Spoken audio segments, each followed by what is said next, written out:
За манай хил хязгааргүй шүдний эмч нарийн олон улсын төсөлмжийн байгууллага маань 2007 оноос хойш Монгол үйл ажиллагаа явуулж байгаа. За жил болгон одоо ингэж шүдний эмч нар ирдэг 40, 50, 60, 70-аараа ирдэг. За яг давхарцсан тоогоор 2007 оноос хойш 45 аймгийн Монголын 45 аймгийн 175 суманд манай төсөлмж хүрчээд байна. За одоо тэртээ манай Монголын одоо хүмүүсийн шүдний өвчлөл бол ялангуяа хүүхдийн шүдний өвчлөл аюулын түвшинд хүрсэн байгаа. Тэр бол ойлгомжтой. За тэгээд одоо манай эрүүл мэндийн яам одоо төрсгээс бас дөрвтэй арга хэмжээ авч одоо ингэж одоо энэ ялангуяа хүүхдүүдийн шүдний өвчлөлийг бууруулах талаар бол ер нь одоо хэцүү. Ер нь дөрвтэй ажил явагддаггүй. Хөрөнгө мөнгөний талаас аач шийдэгддэггүй. Тэгээд одоо тэр болгоны төлөө жоохон ч гэсэн үйл ажиллагаа явуулж байгаа нь одоо манай байгууллага байж байгаа. За энэ жид 26 шүдний өндөр нарийн мэргэжлийн эмч нар ирж Сэлэн аймгийн 9 суманд ажиллалаа. За нийтдээ нэг 8500 орчим хүмүүсийн одоо амны хөндийг эрүүлжүүллээ. Одоо 2-7 хоногийн хугацаанд 7 сарын 17-наас 8 сарын 29 хүртэл урчин одоо өглөө 4 цагт ирлээ. Тийм одоо ууггүй Монгол одоо Германггүй ууггүй бүгдээрээ хүчин зүтгэсний хүчинд одоо нэг за ямар ч яс нэг 9000-аад орчим шүдний өвчлөлийг багасгахад одоо нэг хүн юм уу нэг одоо хүний хийх ажил биш л дээ. Энэ чинь эцэг их шүдний эмч нар тэгээс цэцэрлэгийн багш нар сургуулийн багш нар одоо ингээд бүгдээрээ хүчин зүтгэж ээжл энэ шүдний өвчлөлийг бууруулна болохоос хамгийн гол нь одоо нөгөө чихэртэй ундаа байж та манайх чинь сүү цагаан эдэгээ идэж явах чинь ямар ч шүдний өвчлөл хоолойны өвчлөл байдгүй байсан. Одоо хоолойны ангин гэдэг өвчин чинь байдгүй байлаа шүү дээ. Шүдний хорхооддаг өвчин байдгүй байлаа шүү дээ дээр үед. Тэгэл одоо энэ чихэртэй ундаа тэгэл одоо манай энэ герман эмч нар хэлж байгаа шүү дээ. Ингээ ийм байхад яаж шүдний өвчлөл буурах вэ? Танаа ингээд ямар ч дэлгүүрт орсон гэсэн нэг лангууных нэг давхар дээгүүр нь дүүр арх, хоёр дахь давхар дээгүүр нь дүүрэн чихэр, гурав дахь давхар дээр ингээ нойлын цаас мас л байна. Тэгээд одоо ерөөсөө хүүхдээ идж байгаа ингээд гарт нь барьсан юм бол дандаа чихэр. Тэр зэрэг энийг л одоо бүр дөрвтэй системтэй ингэж төр засгаас яамнаас ингэж одоо дөрвтэй арга хэмжээ авахгүй бол ингээд одоо манай төсөлмж бол жоохон тусал штэ энэ чинь тий. Тэгээд эний чинь бас Монгол шүдний эмч нарыг хөдөлгөөд одоо энэ хувийн эмнэлгүүд байна Улаанбаатарт хувийн эмнэлгүүдийн эмч нарыг ингээд дайчлаад ингээд яг энэ компанид ийм ажиллагаа зохион байгуулаад нэг аймагт нэг жил ингээд тэр чигээрээ хүчин зүтгээл ингээд бол одоо манай байгууллагын зүгээс бол материал энэ төрөг бол би Германаас ирсэн бүх материал бол Германаас дэлхийн номер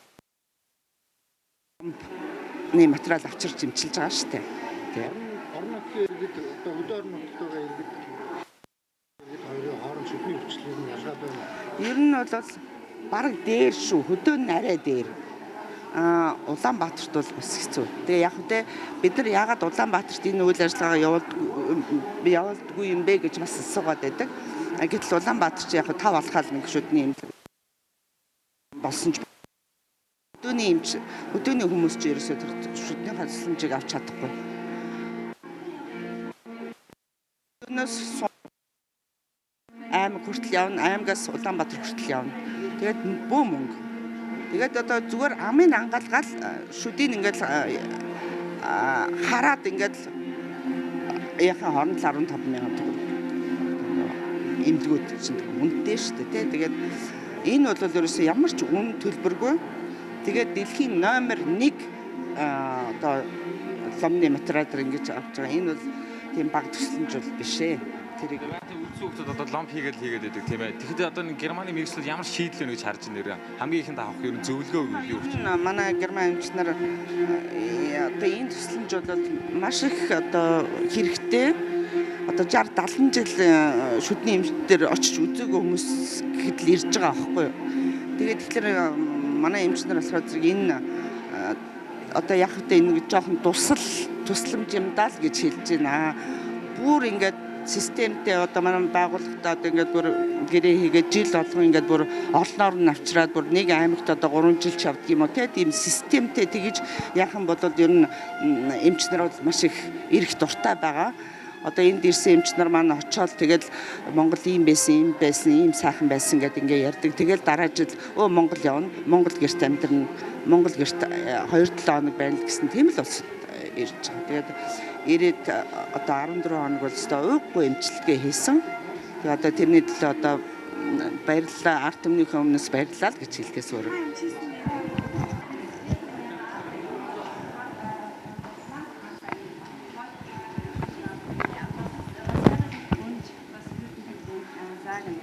Dass die Eltern auf jeden Fall den Kindern die Zähne putzen und nachkontrollieren.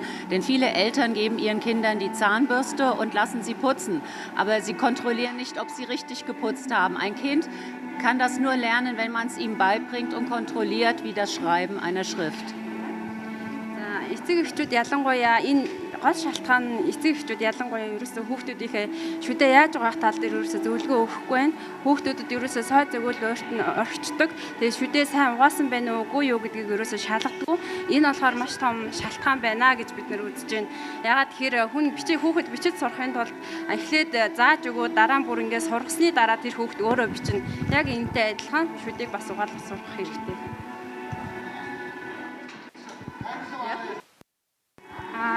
Vielleicht ins Kamera sehen. Ja, ja. Манай улсуудын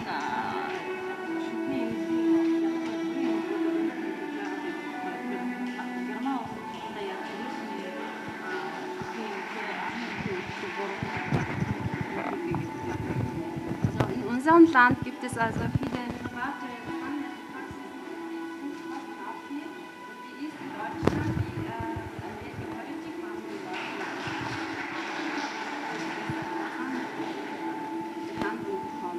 In Deutschland gibt es eine Krankenkasse, die dafür sorgt, dass auf jeden Fall die Kinder von der Geburt bis zum 18. Lebensjahr umsonst betreut werden mit Prophylaxe, was wir jetzt hier auch versucht haben, den Eltern näher zu bringen, dass man lernt, die Zähne gut zu putzen, 3-mal täglich, dass man etwas auf den Zucker verzichtet, wie Chips und Cola, dass auf jeden Fall abends geputzt wird und die Kontrolle beim Zahnarzt ist 2-mal jährlich umsonst. Und um größere Diseases zu vermeiden, machen wir die Fissurenversiegelung, weil in den kleinen Grübchen zu viel an Nahrungsresten sonst kleben bleiben. Герман орны хувьд бол хүүхдүүдийг 0-18 нас хүртэл нь ерөөсөө шүдний эрүүл ахуйн талаарх тэр мэдлэг мэдээллийг засгийн газраас нь шүдний эрүүл ах шүдийг яаж угаах вэ? Шүдийг өдөрт 3 удаа угаах ёстой. Гэх мэтчлэн шүдний эрүүл ахуйн талаарх тэр зөвлөгөө сургалтуудыг маш сайн явуулж зохион байгуулдаг учраас энэ маш том алхам байдаг. Мөн хүүхдүүдийг 18 нас хүртэл шүдийг нь одоо цоолтоос хамгаалаад төрөлхтөг хамгаалалт хийж өгдөг. Энэ болгоно бол нэг Герман улсын бодлого гэж үзэж байна шүү.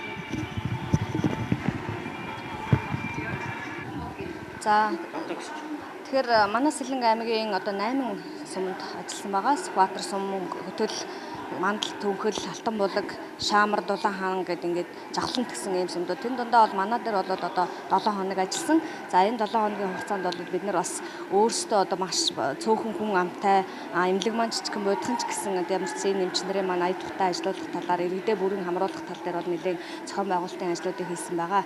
За энэ хугацаанд бол одоо 7 хоногийн хугацаанд иргэд маань бол нэлээд сайн хамрагдсан гэж би ерөнхийдөө өөрөө дүгнж үзэж байгаа. Зүгээр зохион байгуулалтын явцдаа хөдөө орон нутагт шүдний өвчлөл ер нь их байдаг. За хөдөө орон нутагт гэлтгүй Монгол улсад маань ер нь нийт иргэдийн дийлэнх шүдний өвчлөл нэлээд өвчтөй байдаг гэдгээс шалтгаалаад энэ хүмүүс маань хөдөө орон нутгаас төрөө явж нөгөө эмчилгээнд хамрагддаг байдлаасаа болоод бас нэлээд одоо энд өөр дээр газар дээр ирж ажиллаж байгаа болохоор хүмүүс нэлээд хамрагдахыг хүсэж нэлээд одоо ачаал бол нэлээд байсан. За яг өдөр тутамдаа бид нар бас эмчнэр дээр нөгөө хүмүүсээ хуваарлаад хүүхэд том хүн насан туршидтэй ингээд одоо эмчнэр дээр хуваарлж ажилласнараа бас энэ нэлээд ачааллын үед бас жоохон хүмүүсийн зохион байгуулалтыг одоо бухимдлуугаар авч гарсан гэж ер нь үзэж байгаа. Зүгээр ихний 2 өдөр бас жоохон бэрхшээл байруул байна л да. Гэхдээ тэр бол нэг тийм айхтар асуудал болсон байгаагүй. Зөв ер нь өвчтнүүд хүмүүсийн маань дийлэнх шүдний өвчлөл бол нэлээд одоо бага насны хүүхдүүд маань нэлээд дийлэнх нь бол шүдний одоо цоорлууд нэлээд байсан. За насан туршидтын хувьд бол нөгөө цоорл бол гүндээ хүрээд эмчилгээ авах үеэс одоо өнгөрчихсөн, ер нь авахлах төвшөнд хүрчихсэн ийм л одоо байсан. Тэгэхээр насан туршид бол нэлээд шүд авалтан дээр нэлээд их одоо хүмүүс амрагдсан. За шүдний чулуу төлөлт бол бас нэлээд байсан.